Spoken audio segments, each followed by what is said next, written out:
कालचा निकाल तुम्ही कसं बघता? काल जो माननीय अध्यक्षांनी निकाल दिलेला आहे तो अतिशय कायदेशीर अशा प्रकारचा निकाल आहे। माननीय अध्यक्षांनी माननीय मुख्यमंत्री एकनाथराव शिंदेजी यांच्या अध्यक्षतेखालची जी शिवसेना आहे तिलाच मूळ पक्ष म्हणून मान्यता दिलेली आहे आणि त्याला वैध ठरवलेला आहे। त्यामुळे आता आमचं सरकार पहिल्या दिवशीपासून सांगत होतो हे पूर्ण मजबूत सरकार आहे। आता कुणाच्या मनात शंका असण्याचं कारण नाही, हेच सरकार राहणार आहे, हेच मुख्यमंत्री राहणार आहेत आणि आमचा पूर्ण कार्यकाल आम्ही पूर्ण करणार आहोत।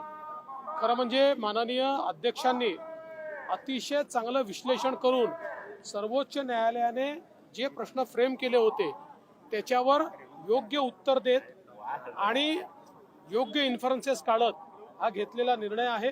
त्यामुळे मी अध्यक्षांचं देखील मनापासून अभिनंदन करतो। जो न्याय शिंदे तर काय म्हणायचं अशा पद्धतीचे उद्धव ठाकरे बोलले, संजय राऊत सुद्धा म्हणतायत आणि हक्कभंग आणणार आहेत आता अध्यक्षांवर किंवा काहीतरी सुरू आहे। असं आहे, पहिल्यांदा तर यांना कायदा कळत, आता त्यांनी एकमेकाला चोर म्हणावं, डाकू म्हणावं, काही म्हणावं, आम्हाला त्याच्याशी घेणं देणं नाही, ते त्यांचं त्यांना माहिती, त्यांना जे शब्द वापरायचे ते त्यांनी वापरावे।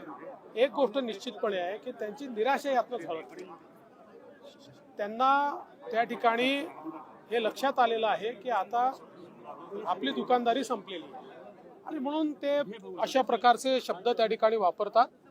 मुळातच माननीय अध्यक्षांनी जो निकाल दिलेला आहे तो पूर्ण कायदेशीर बाबींचा विचार करून आणि विस्तृत निकाल दिलेला आहे। कोर्टात आव्हाने देणार आहेत आता? ते जरूर द्यावं, प्रत्येकाला अधिकार आहे, ते देखील आव्हान देणार आहेत। शिंदे साहेब म्हणाले आम्ही देखील विचार करतो, आव्हान देणार, सगळ्यांनी द्यावं।